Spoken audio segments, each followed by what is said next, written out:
You might think the world is finally moving away from Chinese manufacturing. Trade wars, tariffs, and endless talk about reshoring production have dominated headlines for years. But take a look around you. Your phone, your laptop, your TV, even many of the products in your kitchen likely trace part of their journey back to China. The truth is that despite years of efforts to reduce dependence on China, the world's manufacturing system remains deeply connected to it. And that's because China didn't just build factories. It built an industrial machine unlike anything the world has ever seen. China produces more manufactured goods than any other country on Earth. In fact, it accounts for roughly 28% of global manufacturing output, more than the United States, Germany, and Japan combined. But China's real advantage isn't just size, it's density. Imagine you're launching a new electronics product. In many countries, you'd need suppliers from multiple regions or even multiple countries. One company makes the casing, another produces the batteries, another assembles the circuit boards. Each step adds delays and costs. In China, especially in cities like Shenzhen,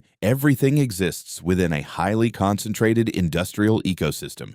Need a prototype? You can get one within days. Need a new supplier? There may be dozens nearby. Need to scale production from a few thousand units to hundreds of thousands? The infrastructure is already there. Entire Chinese cities specialize in specific industries. Shenzhen became the electronics capital. Dongguan focuses on manufacturing and hardware. Yiwu dominates small consumer goods. Guangzhou is a major textile hub. These aren't just cities. They're industrial ecosystems where suppliers, factories, logistics companies, and engineers all work within the same network. That's why companies like Apple can produce hundreds of millions of devices at a scale few countries could ever match. Factories alone don't explain China's dominance. People do.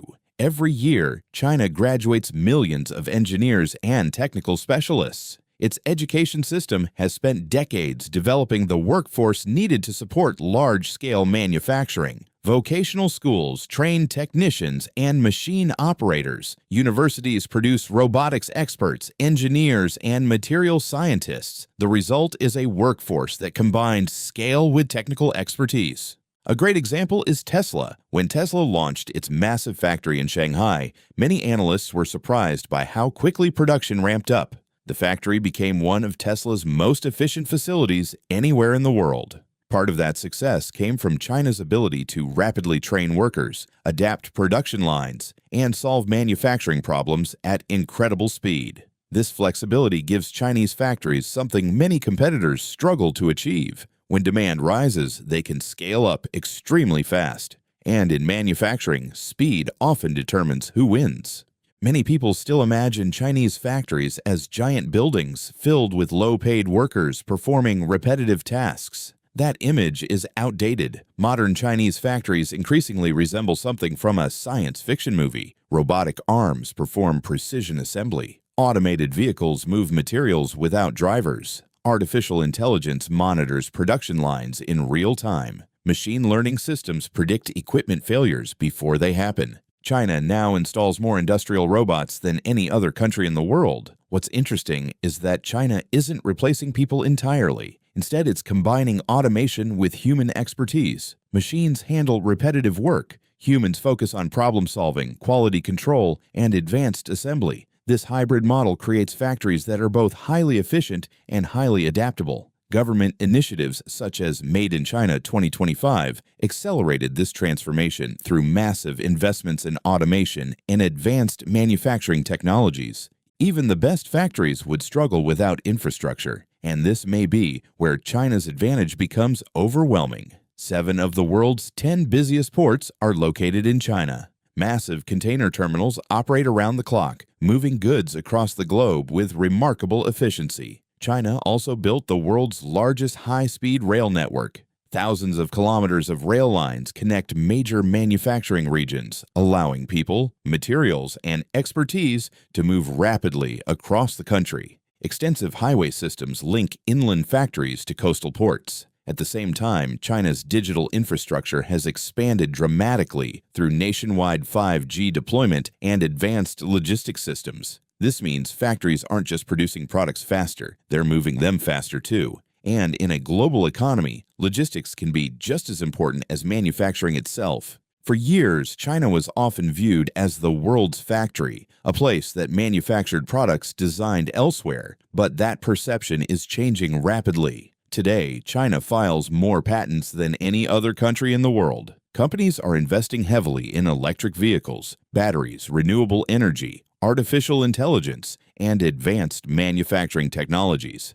Take batteries. Chinese company CATL has become one of the most important battery producers on Earth. Or consider BYD, which has emerged as one of the world's largest electric vehicle manufacturers. These companies aren't simply producing technology anymore, they're helping create it.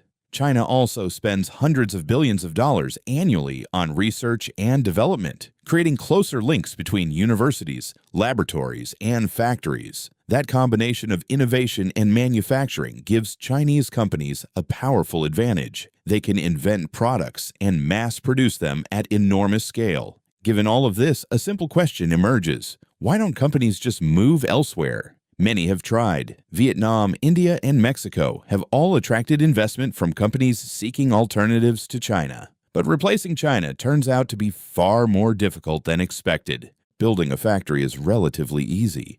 Building an entire industrial ecosystem is not. A product assembled in Vietnam may still rely on Chinese components. The machinery may come from China. The supply chain software may come from China. The logistics networks may still depend on China. In other words, companies can move some production. But replacing decades of accumulated industrial infrastructure is another challenge entirely. That's why, despite years of diversification efforts, China remains at the center of global manufacturing. China's manufacturing dominance wasn't built overnight. It was built through decades of investment in factories, infrastructure, education, logistics, automation, and innovation. The result is something far bigger than a collection of factories. It's an industrial ecosystem unlike anything else on Earth. And for now, no country has managed to replicate it. The question isn't whether the world wants alternatives to China. The question is whether anyone can realistically build one. If you enjoyed this video, make sure to like, subscribe, and share. And let me know in the comments, which country do you think has the best chance of challenging China's manufacturing dominance in the future? Thanks for watching, and I'll see you in the next video.